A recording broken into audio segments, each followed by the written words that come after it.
Greetings. Welcome back. Well, you see, some time ago, I believe I made a basic build guide, something to show what kind of build you can make and some friendly tips along the way. And in that video, I went over all the different paths in the game. But I'm afraid I didn't go over them all. You see, I went over the named paths, like Guardian or Berserker, and Assassin, things like that. However, I somehow forgot to go over the base paths, like Warrior, Rogue, and Mage. So I will go ahead and do that here. And what better character to do that on than the Universalist, the Adventurer, the Tri-Path, the one that has 50 in all three base paths. So yeah, so I'll try to go over that. But before we start, a couple of things. First off, sadly I do not have gameplay to show you of each of these paths. You can see them. I've got over 100 videos on this game, and in my playlists I've got leveling videos as well. You can kind of see what they're about there, but do be warned, those are older. I've got a much older phone back then, so it can be a little craggly there, so just something to keep in mind. Also, this is not scripted, so I'm just shooting from the hip, just going to tell you how things are. Yeah, so apologies for that early on. Apologies for any hiccups or mess ups or anything like that. And thirdly, there is an in-game path guide here, which does just go over all of the main points of what I'm going to tell you here, of all the different paths. But I'll go into more detail, and also I'll be going over the skills as well. Something I guess just my opinion on what these skills are and what they do, what they're useful for. Of course, don't take my word as gospel. Just think of it as a professional opinion. I've got many hundreds of hours in this game, but some things I do miss sometimes. So, hey, also, the different skills here, some of them I will label as expendable. What I mean by that is that for the most part, they have really niche uses. So, for example, a shield bash. For example, yeah, like a shield bash, not really useful in every situation, but when it is useful, it is really useful. But expendable part meaning that you can use it to set up other skills. Like, for example, shield bash is a fire skill, so you can use it to burst into an earth skill to do an elemental burst, like recharge blow. Or it may be required for boss strategies. Certain bosses will require you to hit them with certain elements, and having a good mix of elements is useful. But if you need a fire skill and you don't want to use any of your more useful fire skills, you can just use a shield bash, for example. So I guess we'll start with warrior here. Warrior is kind of a brawler, a bruiser. Can take damage, can deal damage, respectively well. They take a lot more damage than they can deal because they've got a lot of different defense layers going on. Looking at their stats per point, they get health, they get attack, and they get defense, which is quite a lot of defense there. They also get a bonus health from stone skin and bonus resistances from stone will. Resistances are kind of like your defenses in magic defense. They reduce the damage you take by a certain percent, though not the same exact percent as defenses. I don't really know how these are calculated, but just know that resistances are really nice. They can make a squishy glass cannon much more beefy, I guess you could say. Although stacking all four is kind of a challenge, admittedly. Excuse me. So, Yeah, that's kind of the warrior. A really straightforward path all rounder. So going into their skills here, you got thrust. Now, this is a basic skill. All basic skills deal light damage, but can deal medium damage on a certain condition. Thrust here will do light damage, but will do medium if you have a positive amount of defense buffs. I know the wording on here can be a little strange for newcomers, but basically, a shield bash over here will give you a defense buff. That can be seen as +1, right? On guard gives you a +2 buff, right? And these do stack. So if you had shield bash and on guard, you would have +3, right? Now, wolf blow, which some enemies can throw at you, is a -2 defense debuff, right? So if you have on guard up, but someone hits you with wolf blow, you'll be at 0, like across the board. They'll cancel each other out, and you need a positive amount of a defensive buff to actually do medium damage with your thrust. So in that case, with on guard and then someone hits you with wolf blow, you won't be able to do medium damage with your thrust. However, if you have shield bash and on guard and someone throws a wolf blow at you, you'll be at +1, thus meaning your thrust will deal medium damage. You know, that's kind of the main gist of that.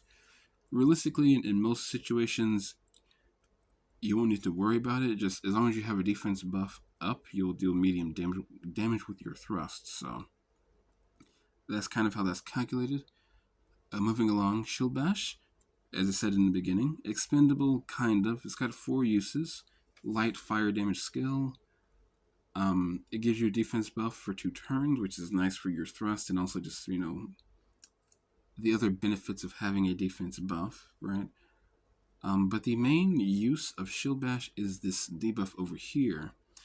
Something I forgot to mention: warriors, a lot of their a lot of their survivability does come from their defenses, but also from their debuffs. They have a lot of really useful debuffs. I mean, every path has debuffs, right? But warrior has a lot more of them, and they tend to be a lot more powerful than most paths. So, but the heal power debuff here will reduce an enemy's healing power, meaning they'll heal themselves or others for a lot less, which is really useful. You can throw this at enemy healers, and they'll heal for next to nothing in some cases. So, can be useful. Later on in the game, there are healer enemies that are kind of tanky as well. So they might out heal your damage, essentially. So using this will make it so you can kill them pretty easily. Or much more easily, I should say. But yeah, that is the main gist of Shield Bash. Really useful skill, nice to have. Early game, late game, really solid option, solid skill to have. Recharge Blow. Recharge Blow is the warrior's main lifesteal skill. It's the only warrior lifesteal skill, I should say. Something to keep in mind with the warrior and lifesteal, that they aren't rogues, right? They don't have the critical lifesteal, so this isn't really going to heal you a whole lot, but it will heal a fair amount. And also it gives you a regen as well, which is based on your max health. So the more health you have, the more regen will heal you, and warriors have a lot of health, of course. But something to keep in mind with warriors, they have a lot of defense, but no heal power. Defense reduces your healing received, right? So, in essence, warriors have a hard time getting their health back to full. Of course, it takes little damage. It's not really relevant most of the time, but yeah, so having a lifesteal skill which is not reduced by your defenses, but rather just based on your damage dealt, is really nice to have. So, and plus, regen is not reduced by your defenses either. So something to keep in mind as well. But yeah, Recharge Blow, really really nice skill, deals good damage, being medium damage in earth and all that. Yeah, really good skill there. Stone Skin, again, a bunch of health. Really, really noticeable in the early game. Oh man, I don't know what's going on with my throat today. Excuse me. Stone Skin is a really noticeable early game because early game you've only got like 300 health or so. So having it like an extra third of that health on top of that is really noticeable. On top of your defenses, less noticeable late game, but still really nice to have, regardless. Next we have Wolf Blow. Wolf Blow is what you use against physical tanks. Yeah, there are physical tanks in the game, and you will have to get through their defenses somehow because you'll be hitting for next to nothing on them. And Wolf Blow is kind of how you do that. It'll apply a -2 debuff on your enemy, and you will hit significantly on them depending on where you are in the game. Because these are flat numbers, right? Buffs and debuffs are flat numbers, so this can make a tanky enemy have like 0 defense, for example, depending on where you are. So yeah, that's kind of the main use of Wolf Blow. It's got 4 charges, it lasts for 3 turns, so that's a lot of turns of defense debuff to use against your enemies. Yeah, so then we have On Guard. On Guard is your buff, right? Gives you a lot of defense, a lot of defense. You really don't need this much more defense, but hey, why not? Take next to no damage from physical, and also makes it so your thrust deals medium damage for 7 turns, no less. It also gives a +1 attack. Not the biggest thing late game, because +1 damage buffs are not really all that noticeable, but early on they are kind of noticeable because early on you don't have as much attack or magic. So, having this kind of useful. Well, to use it for your attack, why not? But all in all, On Guard, really awesome buff skill there. Stone Will, already went over the resistances, really nice to have, especially when you're using gear that reduces your resistances. Kind of really good to balance that. Cauterization, which I don't know how to pronounce this. I guess it'd be sea cauterization. I don't know. I call it cauterization because it's a fire skill and it heals you. So cauterize the wound, if you will. This is your only healing skill aside from Mystic Strike. This, because you have so much defense, is not going to heal you a whole lot, but it will heal you more than Recharge Blow. Because 25% of your damage might not be a whole lot, but 20% of your health, even if reduced, can be noticeable. Also, it reduces your enemy's magic defense by 1. You might be wondering why that is. That is for multiplayer, or if you go mixed passive, but I won't be going into mixed passive here in this video. But basically, it's to help your mages. This game is kind of focused around multiplayer, and just probably don't need to use this all the time. But if you need to use it, it'll help your mages here and there. Not a whole lot, but it is some. Something to keep in mind though. The -1 defense and magic defense debuffs are rather rare on the tree. Not many paths have access to it for their own damage type. So, being able to just throw this out at an enemy for your mages to kill a bit quicker is kind of nice. So yeah, there is that. It only lasts 1 turn, so make it count, I suppose. Moving on to Stunning Blow. Stunning Blow, while also being your only air skill on the warrior tree, deals medium damage. But the big thing with Stunning Blow is the crit debuff here. This is a really strong debuff, probably one of the most powerful debuffs in the game. It basically reduces the crit power of your enemy, but it's -3, so it says greatly reduced power there. This makes it so if an enemy crits, they will hit for less than if they didn't crit. Yeah, that's how strong it is. And considering how often enemies crit in the game, this is really useful. It is especially useful for a warrior because warriors don't have any magic defense. But later on in the game, there are plenty of mages that will crit you very often. Like they are glass cannon mages, so having this will make it so they will hit for a lot less, essentially. But it also helps your party out. Like if there's a rogue that you're fighting, and they might be hidden. Your mages are, rogues pretty hard. You can use this, and it'll make it so they hit for a lot less, essentially. But really powerful skill, powerful debuff. It also puts a evasion debuff on there, which is it helps, but it's not exactly the most noticeable thing. But kind of the cherry on top for the skill. And 3 uses, medium air damage skill, really useful skill to have. Next, we have Vibrating Shield. Vibrating Shield will give you that magic defense you were missing. Yeah. So if you find a mage, and especially against like tankier mages that take like 3 or 4 turns to kill, you can use Vibrating Shield against them, get your magic defense up, which kind of covers the main weakness of warrior, which is just their magic defense. Like they don't have any to speak of. They have to get that from equipment or the affinity points over here. And so basically just a magic defense debuff for you for your enemy mages. Also a magic debuff as well. Again, kind of like the Sunny Blow with the evasion.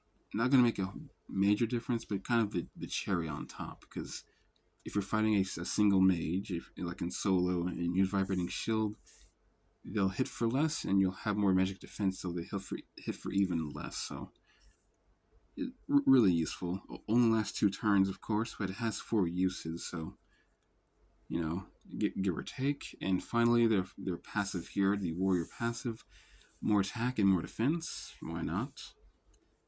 Makes it so you don't have to worry about physical damage as much, and 50 attack is rather respectable to have on a passive. So that's a warrior for you.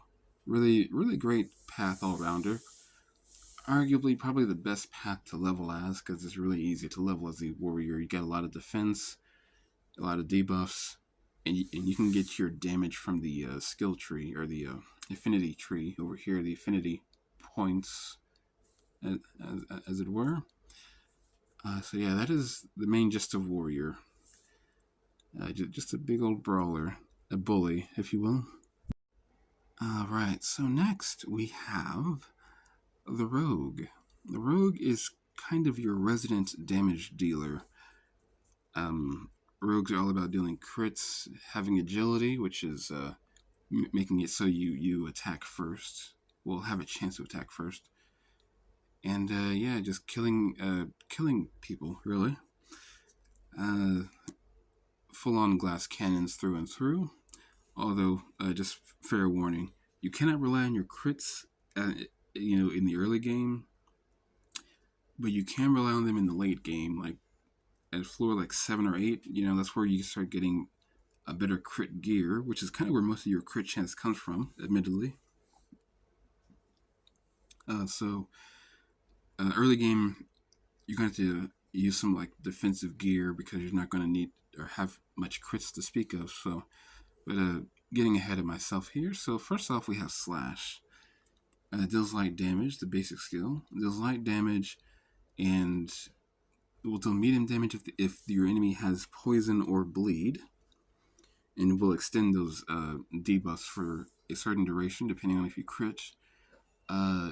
Poison and bleed, coming from sneak attack and poison blow, they will deal percentage-based damage of your targets. So basically, it ignores defenses. So this is kind of how rogues deal with physical tanks. They don't have wolf blow like the warrior does, but they have damage over times, and they can use these dots to kill tanks relatively easily. Now, admittedly, not as useful at the end game, because at the end game, depending on how you build it, most rogues will hit so hard that they can just kill physical tanks pretty easily. But depending, there are some exceptions to that. But yeah, so they have that, and yeah, slash just pretty much extends the duration of those. It also does medium damage as well, so a good skill all around, although kind of limited because it's based on two limited skills. So just something to keep in mind. Scorching Daggers. Scorching Daggers is your lifesteal skill. It will heal you quite a lot, actually, if you crit. 45% of your damage on crit, 25% if you don't. It deals medium damage, has three uses. Kind of like Recharge Blow over here. Healing for 25% of your damage, but heals a lot more if you crit, which, you will crit occasionally here and there. And so essentially, you trade this regeneration for more heal power if you crit. So, like a bit of a trade off there, but a rather useful one later on in the game. So that's Scorching Daggers. Just heal yourself, really. Sneak Attack. Sneak Attack is your bleed skill. Does medium damage, which is nice. Also has Piercing. Piercing, which is something I forgot to mention on the Warrior tree, because the Warrior does have a Piercing skill. But rogues do have a lot more, I suppose. Piercing makes it so enemies cannot deflect the skill. Deflect basically is based on an enemy's defense or magic defense if it's a magical skill, and it will deal damage back to you based on their max health. So basically, it will make it so an enemy cannot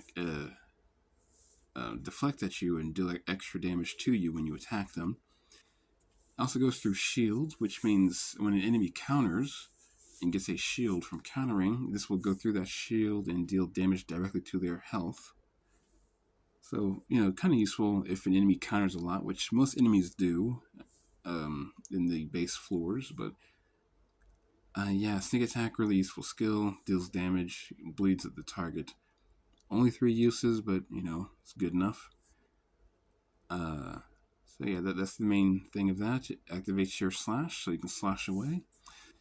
No Mercy. No Mercy is 70 attack. That's a lot of attack for the early game, and a decent amount of attack for the late game, honestly. But yeah, early on, because you don't have any crits to work on, like basically your crit chance is too low to rely on early on. So you have No Mercy here, which will just give you a lot of attack.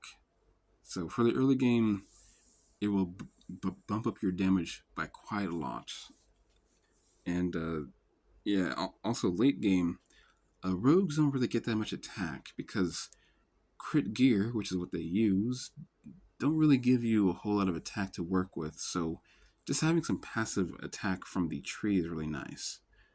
So yeah, all around, really great passive here. Next, we have Leech Arrow. Leech Arrow, kind of like Scorching Daggers and Recharge Blow, will heal you based on damage dealt. However, it does light damage, not medium damage. Also, it steals a lot more life from the target. Yeah, so it is kind of expendable, being at 4 uses and dealing light damage, but essentially, if you are low on health and you really need some healing really badly, you can use recharge, or you can use Leech Arrow and get the health back pretty reliably there.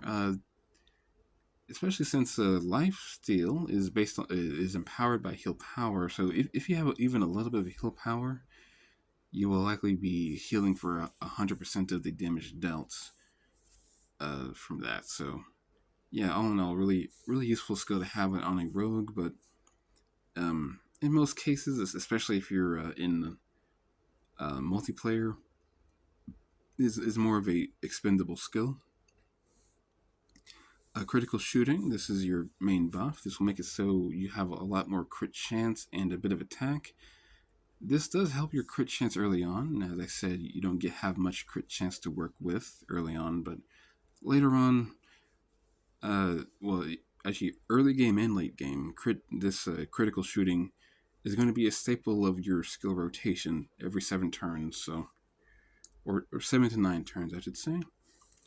Will help you crit more often. And speaking of critting, here's another one: Keen Eye. Yeah, even more crit chance. 200 crit chance, I believe, is 10%. Yeah, extra crit chance. So quite a decent jump in crit chance there.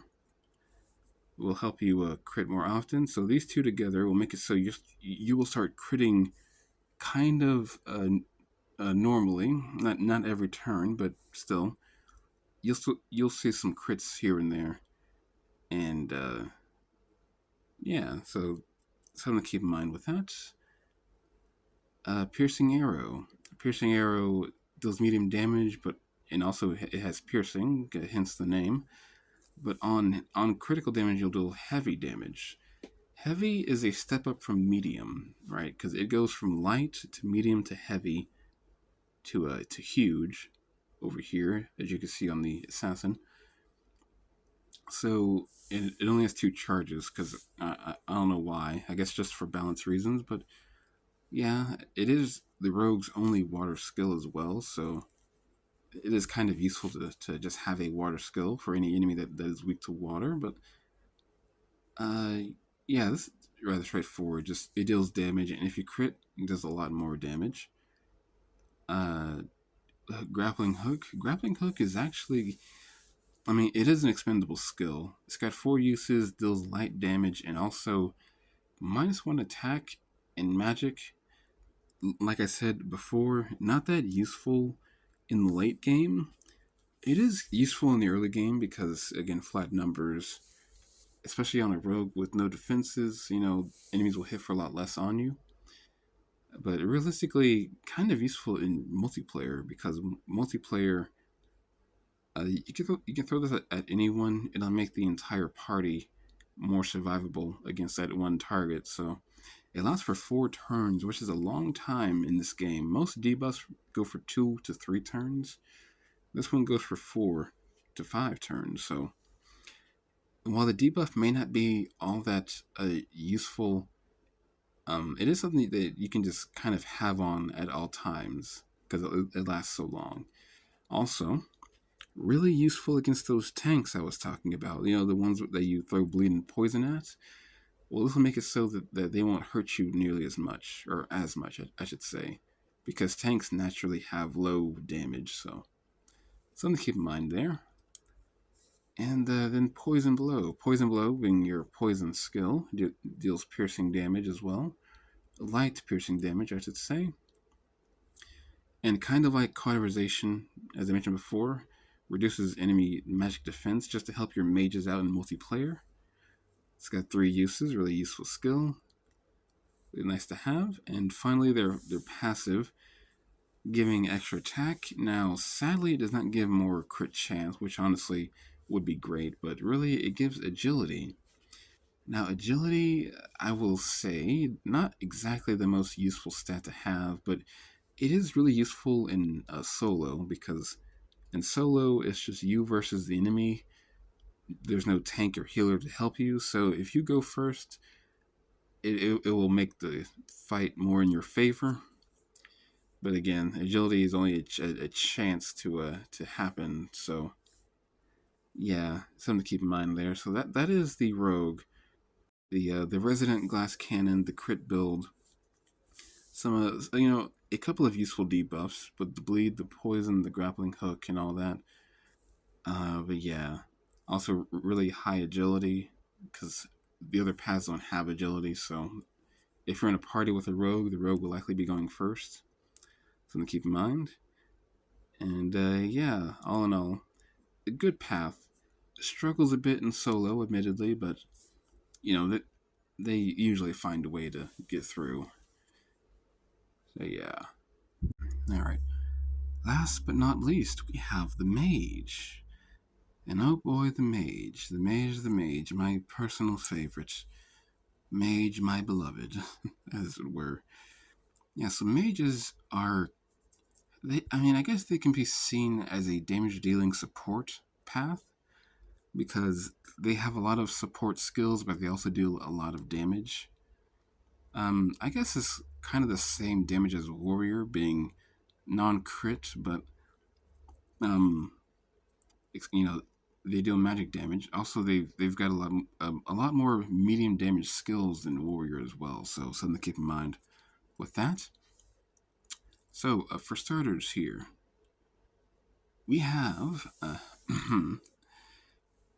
the Magic Ball. Magic Ball is an interesting basic skill.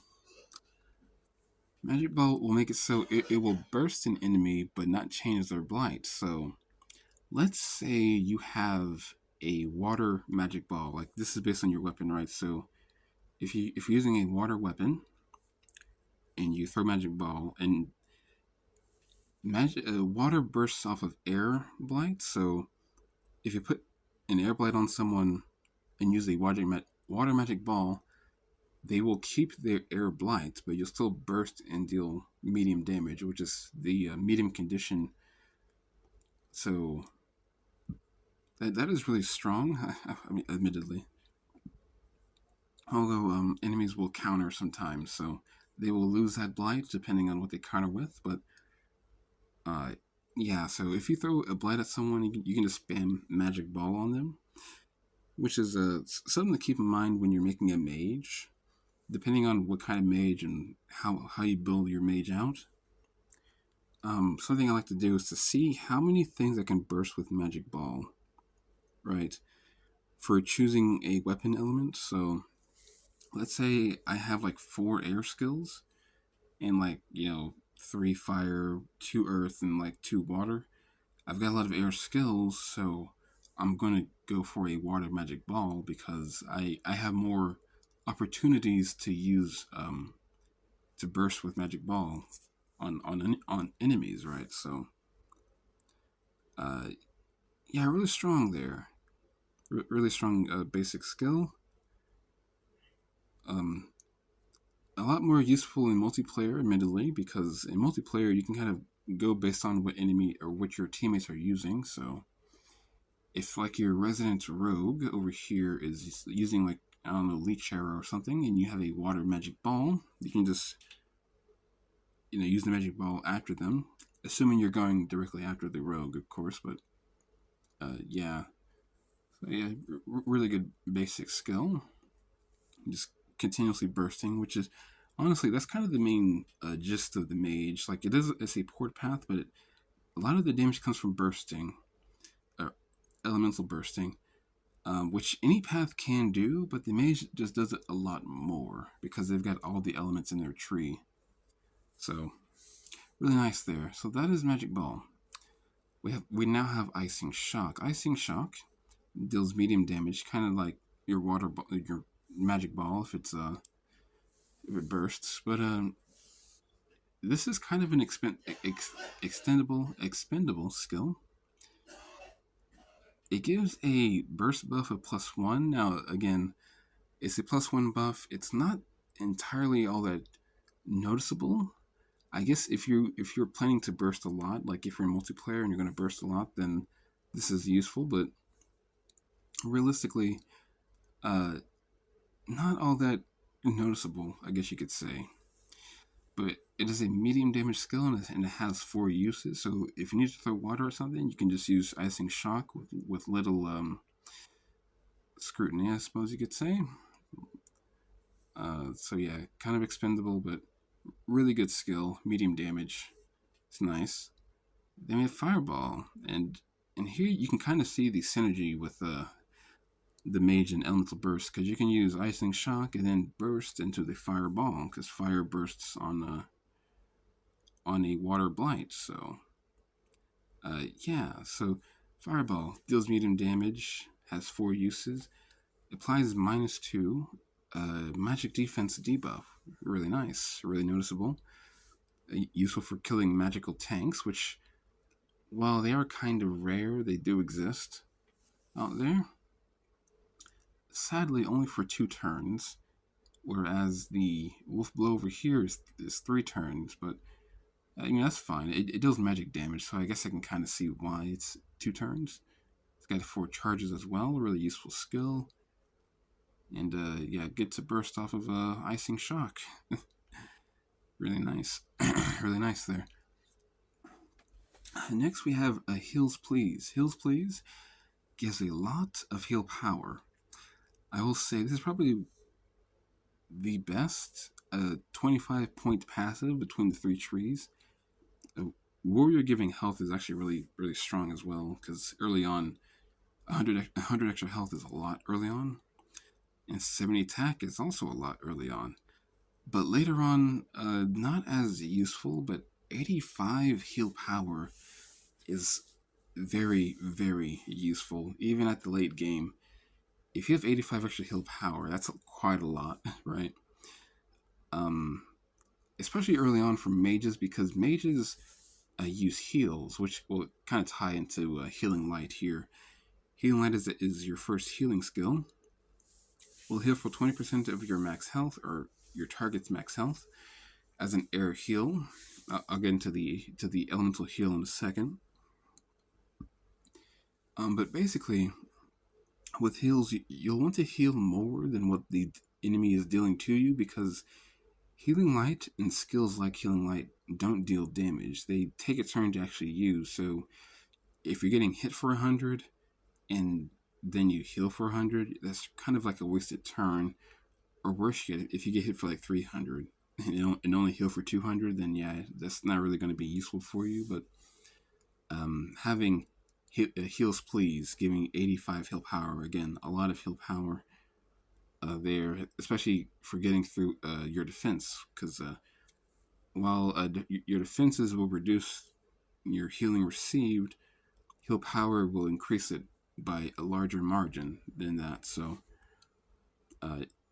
yeah, so Healing Light, heal your target, hopefully for more than the damage you're taking.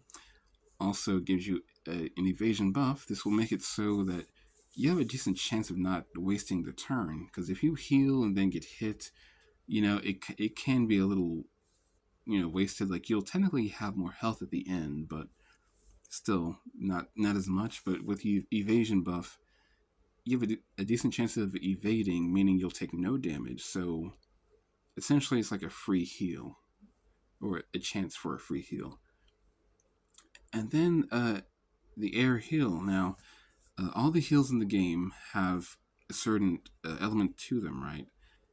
And Healing Light is air. So if an enemy, if you or an ally have an Earth Blight, you can burst off of that to burst heal, essentially. Now, bursting, I believe, is a 20% damage bonus. I don't know if it's a 20% heal bonus on the person that you burst heal on, but it is quite noticeable. Especially if you try and force this to happen. So, like, say, if you counter with an Earth skill, you'll have an Earth Blight. And then you can try and air burst heal yourself, essentially. Or an ally as well. If an ally uses a counter with an Earth skill, like, which is a nice team play there. If an ally that goes before you, if you notice that they counter with an Earth skill, you can use this air heal on them, if they need healing, of course, to burst heal them. So it's a really useful thing to have there. Just something to keep in mind there, because burst healing is quite a noticeable amount of extra healing. So, but yeah, that is Healing Light. Only 3 charges, but it is a heal, so it's really nice. Now, concentration, kind of like Heals Please. This gives a lot of heal power, So if you're in a bind, and you concentration will increase your heals by quite a lot. So if you're in trouble, you will heal yourself a lot more. Also, it gives a slight magic buff. Again, more useful early on when you don't have as much magic, but later on, not that noticeable. But hey, it's there. Lasts for 7 turns. So, unlike Rogue and Warrior with their on guard and critical shooting, there is less reason to have concentration up at all times because, again, magic buff not that useful later on. But still, you probably should have it up anyway because you never know when you're going to need to heal. Just something to keep in mind there. But yeah, really good uh, buff skill there. And then we have the wand chooses the wizard. I forgot it was called that. It's been a while. Mages do it better, of course. So elemental powers. Elemental powers. These over here. These are multipliers on your damage. They basically just give you a lot of extra damage. And Mage has all four increased by 7. So across the board, you'll do 7% more elemental damage, or just damage in general. I should say. Really awesome skill. Pretty useful to have with all four elements there. Not much more to say on it. Just a lot of extra damage. So Winds of Change. Winds of Change is an interesting thing to have on a mage. Although, admittedly, it does make playing crit mage a lot easier. But yeah, so Winds of Change will it does light, air, and water damage. Now you might be wondering how that's calculated. Well, or how that works.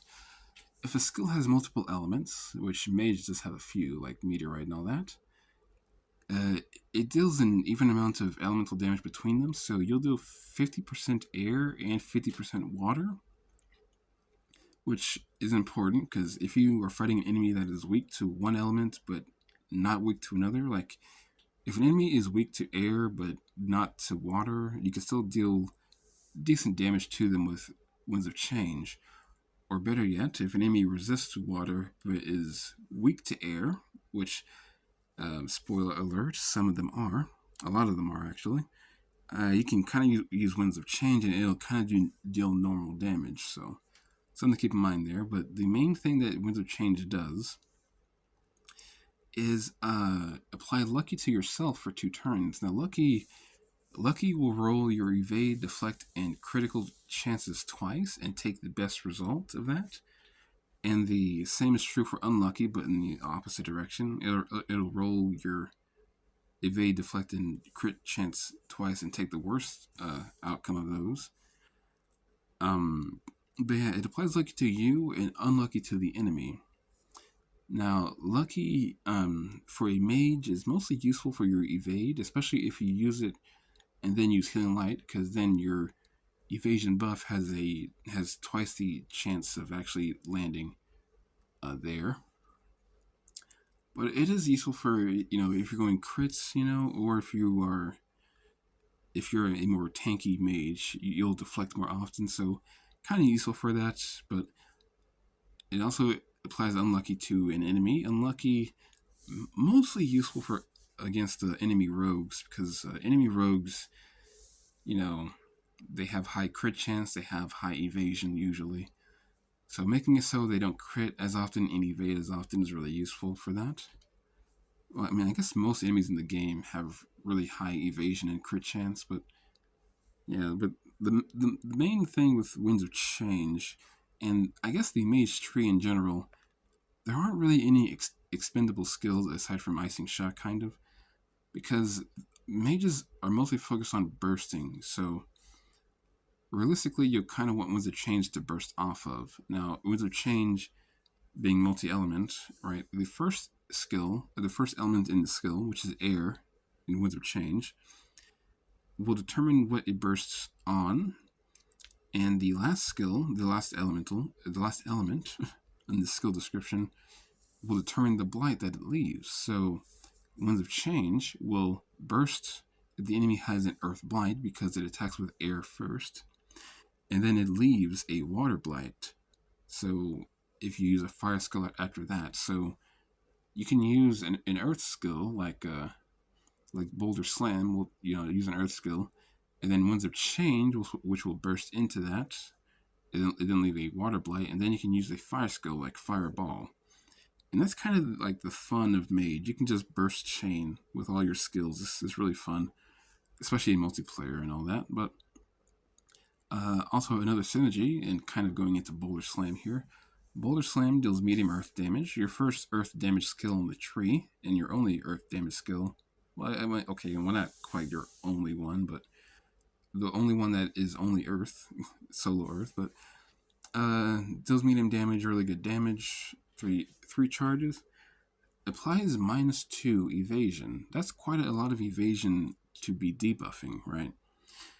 And as I said before, with Boulder Slam bursting into Winter Change will make it so that the enemy will evade a lot less. Like it'll roll their evade chance twice and take the worst amount. So if you reduce their evasion and hit them with unlucky, that makes it so that they have a very slim chance of actually evading, which is kind of nice. And it lasts for 2 turns, 2 turns on both skills. So all in all, really useful skill to have, but mostly used to burst with and also to hit enemies that are weak to earth and all that, of course. So yeah, Boulder Slam, nice all rounder there. Meteorite. Meteorite is your heavy skill. Has 3 different elements, so it does 1/3 fire, 1/3 earth, and 1/3 air. Really important to know. And yeah, so because it starts with fire, like I said before, it'll burst on an enemy that has a water blight, and then it'll leave an air blight, because air is the last element in the skill description. So you can kind of chain this with a water skill, like icing shock, which will also increase your burst damage. Excuse me. So, you can just use meteorite, icing shock, meteorite, icing shock, and just keep bursting like that.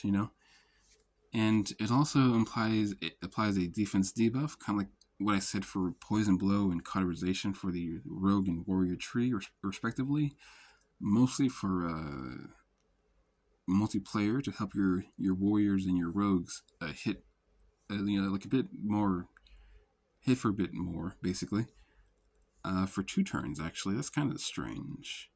Why does Meteorite have a 2-turn defense debuff, but Poison Blow and Cauterization only have a 1-turn magic defense debuff?